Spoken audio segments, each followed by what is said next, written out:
নমস্কার। আরও একটি থালির আয়োজনের সাথে তানিয়াস রান্নাঘরে আপনাদের স্বাগত জানাই। আজকের থালির আয়োজনটা সম্পূর্ণ নিরামিষভাবেই তৈরি করা হয়েছিল। আজকের থালির আয়োজনে ছিল গোবিন্দভোগ চাল দিয়ে বাসন্তী পোলাও। কাজু কিশমিশ দিয়ে বাসন্তী পোলাওটা তৈরি করা হয়েছিল। বাসন্তী পোলাওয়ের সঙ্গে খাওয়ার জন্য ছিল ছানার ডালনা। ছানাটা মিষ্টির দোকান থেকে কিনে আনা হয়েছিল। এবার আদা জিরে বাটা, টক দই দিয়ে ছানার ডালনাটা তৈরি করা হয়েছে। নামানোর আগে দিয়েছিলাম একটু ঘি গরম মশলা।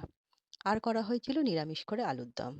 চার মগজ আর কাজু বাটা দিয়ে করা হয়েছিল, আর টক দই দিয়েছিলাম, নামানোর আগে দিয়েছিলাম একটু কাসুরি মেথি। আর করা হয়েছিল ধোকার ডালনা। ছোলার ডাল দিয়ে ধোকাটা তৈরি করে এবার আদা জিরে বাটা টমেটো দিয়ে এই ডালনাটা তৈরি করা হয়েছিল। এটাতেও নামানোর আগে একটু ঘি গরম মশলা দিয়েছিলাম।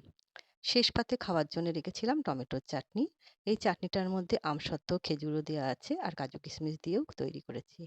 খেজুর আর টমেটোটা আমি পেস্ট করে নিয়েছিলাম, আর আমসত্ত্ব আর কাজু কিশমিশ দিয়ে টমেটোর চাটনিটা তৈরি করা হয়েছে।